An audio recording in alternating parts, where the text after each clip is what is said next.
श्री ललित किशोरी देव जी महाराज की, श्री वचन का सिद्धांत जी की, श्री स्वामी ललित किशोरी देव जी महाराज अपने शिष्य श्री मोहनी दास जी को उपदेश दे रहे हैं। कह रहे हैं, हे ललित मोहनी दास। ललित मोहनी देव जी ने कहा, जय गुरुदेव। गुरु जी कहते हैं, श्री ललित किशोर देव जी चकोर चंद पे आसक्त है। अब जब तक चंद्रमा उदय न हो तब तक व्याकुल रहे,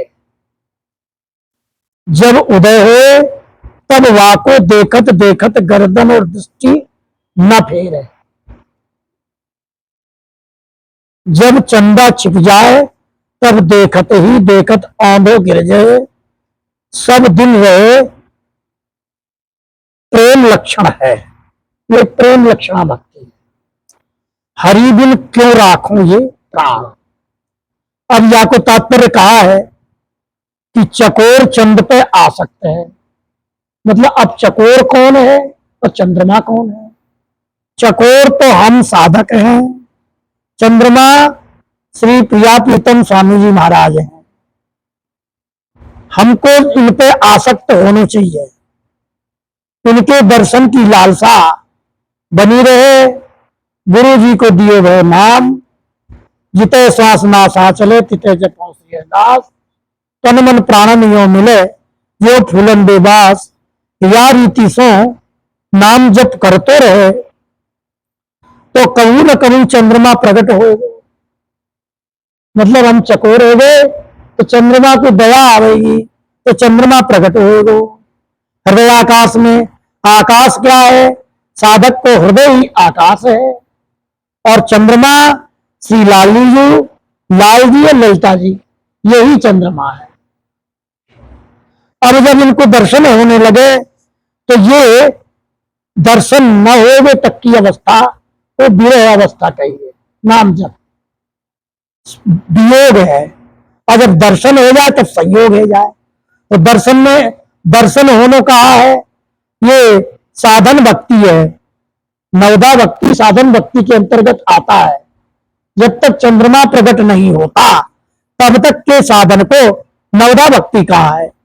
अब नवदा खेत बीज निज प्रेमा, नवदा भक्ति करते हुए बीज अपना हो निजी बेच।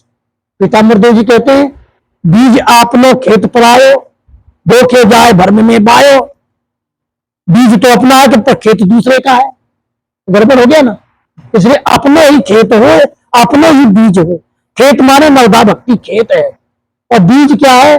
गुरु जी का दिया हुआ नाम, उपासना। ये तो या प्रकार से करते हुए फिर चंद्रमा रूपी प्रिया प्रीतम जब प्रकट है जाए, दिव्य दर्शन होने लगे तो वाको नाम प्रेम लक्षणा भक्ति है। फिर वहां में देह की सुधि ना रहे। फिर साधक जिनके चरणन ते रे के नक्सिक रूप ही देखते रहे तो साधन भक्ति छूट जाती, रोगेदार छूट जाए तो बस बिल्कुल देखते रहे।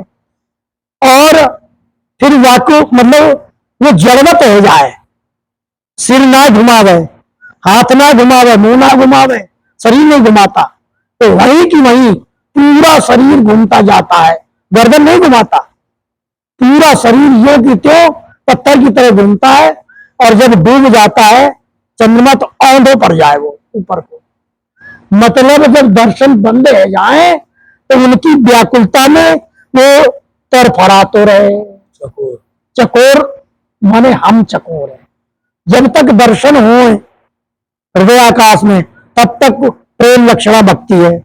और दर्शन बंद हो जाए तो फिर हम साधन भक्ति में आ जाए, तो फिर तड़फड़ाते रहे रात भर वो, मतलब नाम जप करते रहे और साधन करते रहे। और जब रात बीत जाए तो सवेर जब दिन भर साधन करे, फिर चंद्रमा प्रकट हो जाए तो कभी चंद्रमा प्रकट हो जाए, कभी चले जाए, कभी प्रकट हो जाए, ये स्थिति होती है। मतलब हर रात में चंद्रमा आता है और दिन में चंद्रमा चला जाता है। तात्पर्य इनका कहने का ये है एक रस दर्शन होना बड़ा कठिन है। दर्शन भी साधक के सामने कभी कुछ समय के लिए प्रकट होता है, फिर अदृश्य हो जाता है। तो जब वो चंद्रमा अदृश्य हो जाता है तो चकोर को क्या करना चाहिए? फिर चकोर चंद्रमा का नाम वाणी गायन करता है। वाह चंद्रमा जी, आप बहुत अच्छे हैं, आप कितने सुंदर हैं, आपकी जय हो, चंद्रमा की जय हो। मतलब साधक प्रिया प्रीतम का नाम रूप लीला का चिंतन करता रहता है। ये साधन भक्ति आ गई। ठीक है। सब दिन प्रेम लक्षणा भक्ति रहे। वायु में दिन भर वो प्रेम में व रूप को ध्यान करते रहे। पहले तो प्रगट दर्शन करे, और जब दर्शन अदृश्य हो जाए तो आंख बंद करके हृदय में दर्शन करे बात चीज को। ये तात्पर्य है कि रात में प्रगट दर्शन और दिन में हृदय में दर्शन। जैसे गोपियां ब्रज की दिन में सुबह प्रगट दर्शन करती हैं, और जब कन्हैया जंगल की चले जाए तो गोपी अपने हृदय में दर्शन करें। जो हृदय में दर्शन करके चर्चा कर रही है, वायु को नाम भागवत में वेणु गीत है ना पंडित जी? यही तात्पर्य है। तो दिन भर वहां को चिंतन करें, क्योंकि एक रस वो कठिन कठिन सज्जनता पारन मोह रहित अति कठिन कठिन कामादिक जारन। एक रस रहना बड़ा कठिन है। झांकी भी कुछ समय के लिए प्रकट होती है, फिर अदृश्य हो जाती है, एक रस नहीं होती। वो कृपा करके कुछ साधक को दिखा देते हैं कि हाँ हम हैं और तुम हो, उसके सहारे से वो जीवन काटता है। चंद्रमा का सहारा लेकर के चकोर अपना दिन व्यतीत करता है। मतलब हम लोग हैं, भजन साधन करते हैं तो प्रिया प्रीतम कुछ कृपा करके सबको अनुभव दिलाते हैं। अनुभव दिलाते हैं तो उसी अनुभव के सहारे हृदय में विश्वास हो जाता है कि हाँ वो है, उसके सहारे जीवन कटता है। ठीक है ना। अब रहो आगे। पपिया जाको चातक कहिए। चातक को पर्यायवाची शब्द पपिया है सर।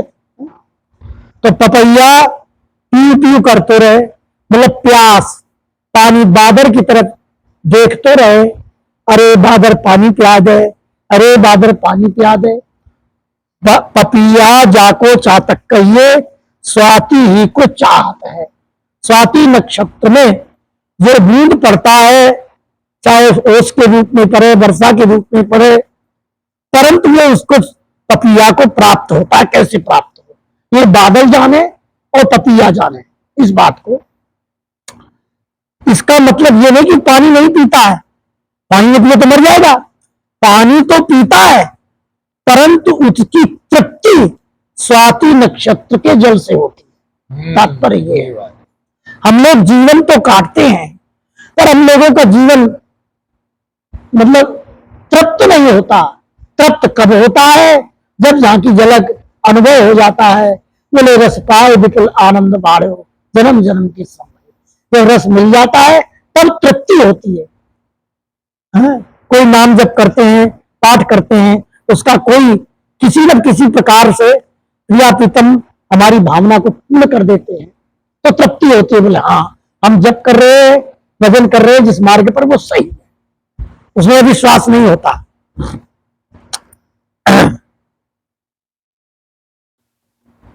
पपिया चाको चातक कहिए, स्वाति ही को चाहत है। वह औरते पाथर और धूल और ओले पड़त हैं। मतलब कहा कि हम भजन करने को आए, घर बार छोड़ करके साधु बन गए, यहाँ आए तो कई प्रकार की विपत्ति आ जाती है। धन नहीं मिलता, भोजन नहीं मिलता, पेट नहीं भरता, जहां देखो तो चेटा चेटी, माखी माछर, रोग व्याधि, संग कुसंग असंग, ये पत्थर हैं। कुसंग रूपी पत्थर भी मिले हैं, नहीं मिले तो क्या ये धूल और ओले पड़त हैं, वो दुख नहीं मानत। फिर भी पपिया उन धूल को, उन पत्थरों को, और बर्फ की वर्षा को, बर्फ भी तो पत्थर पड़ता है, उसका बुरा नहीं मानता है। वो अपनी आशा पे लगा रहता है। हमें कोई गाली दे रहा है, हमारा कोई अपमान कर रहा है, यही धूल पत्थर चोट है। फिर वहां को स्वाति की प्राप्ति हो। जब ये सब सहन कर रहा है 6 प्रकार के कष्ट कौन कौन से हैं? कांटे, 10 प्रकार के कष्ट, कांटे, दीमक, जीविका, जागा, जस और ये सब कष्टों को सहन कर ले। कष्ट सहन करने के बाद फिर वो साधना सिद्ध हो जाए, प्रिया प्रीतम कृपा करे, मतलब स्वाति बूंद मिल जाए, साक्षात दर्शन हो या कोई न कोई रूप में शांति प्रदान करे, ये वो जाने, उनका काम है। मतलब पपिया को पानी स्वाति का मिल जाता है, तब उसको तृप्ति हो जाती है, इसका तात्पर्य यही प्रतीत हो रहा है।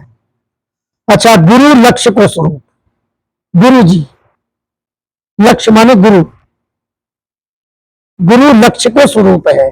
काहू के द्रव्य बहुत हो, अंत समय पुत्र सो कही, द्रव्य धरती में कलसा के तरे गड़े,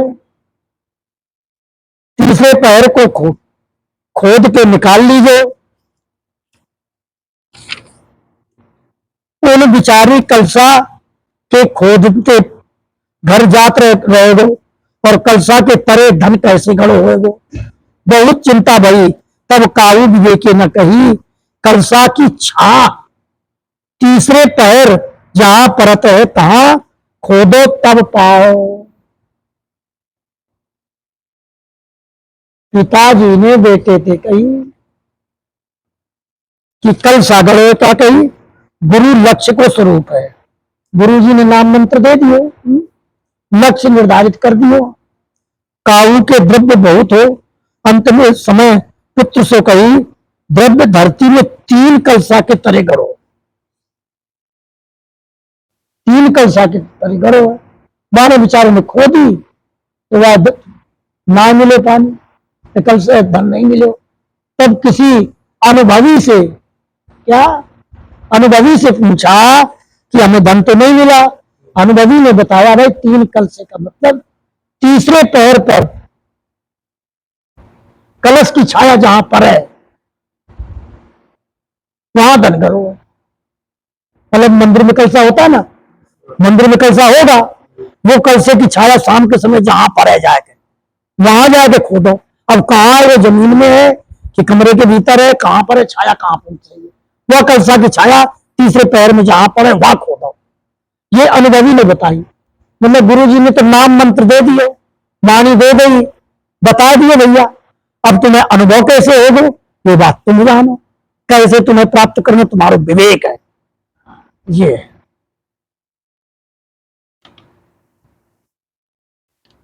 माया को स्वरूप, मोहनी स्वरूप भर के महादेव से पूछी, तुमने माया जीती? कहीं नहीं जीती। एक पद आवे, अब मैं नाचो बहुत गोपाल। चक्कर कहां पर हो कि शंकर भगवान ने प्रार्थना करी नारायण भगवान को, प्रभु सभी अवतारण के दर्शन कराए, हमको मोहिनी अवतार को दर्शन नहीं कराए। श्री नारायण भगवान बोले, देखो बोले बाबा आप संत हैं, ये आप संतों के लिए हमने अवतार नहीं लिया था, ये तो आकस्मिक अवतार लिया। किस लिए? केवल अमृत कलश लेना था, इस प्रयोजन से। ये ध्यान का विषय नहीं है, उपासना का विषय नहीं है, ये संतों की चीज नहीं है, इसलिए मैंने तुमको दर्शन नहीं किया। आप साधु हो इसलिए दर्शन नहीं कराए कि वो माया को रूप हो, माया के मोहनी स्वरूप धारण करो, माया रूप रहे हमारे, कि तुम्हें कोई माया में लग जाए। बोले बाबा, बोले प्रभु हमने माया जीत लेनी है। ये बात भोले बाबा के मुंह से निकल पड़ी। जब भोले बाबा ने कही मैं तो माया जीत ली है महाराज, माया को हमें डरना है, भगवान समझ गए। बोले भोले बाबा को अभिमान आ गया माया का, इसलिए भगवान बोले ठीक है, आपने माया जीत ली तो आपको माया लगेगी ना, तो दर्शन करा देंगे। और बातचीतन में हंसी खुशी में वहीं के वहीं बदल दिए सिस्टम। सामने के सामने बगीचा प्रकट है गो, मोहनी अवतार प्रकट है गो, वह बात को कह रहे हैं। मोहनी स्वरूप करके महादेव से पूछी। अब जब वो महादेव बाबा ने मोहनी को हृदय से लिपटा लियो तो आसक्त हो गए उनके रूप में। लिपटाते ही खटते भगवान मोहनी के चतुर्भुज हो गए। भगवान मुस्कुरा के बोले, कौन? बोले बाबा आ गए ना माया के चक्कर में। तो बोले बाबा चरणों में गिर गिर बोले, बोले माया भी तो आप ही थे ना, आपकी माया थी ना। तब सूरदास जी का पद वहां भाव आता है, तब मैं नाचो बहुत गोपाल, काम क्रोध को पहिरी चोलना, कंठ विषय की माल, ब्रह्म बोलो मन भयो पखावज, चलत असंगत चाल, तृष्णा नाद करत घट भीतर, नाना विधि बेताल, सूरदास की सबे अविद्या दूरी करो गोपाल। बोले बाबा, बोले प्रभु मैंने आपकी माया नहीं जीती। बोले बस मेरी माया जीतने को उपाय बस यही है कि अभिमान न करे जी, मोको इतनो ख्वार कियो। भगवान ने कही यही माया के जीतने को लक्षण है, अपनी भक्ति को अभिमान न करे और माया से डरपत रहे। बोलो वृंदावन बिहारी लाल की। आगे के प्रसंग में चारों मुक्ति को स्वरूप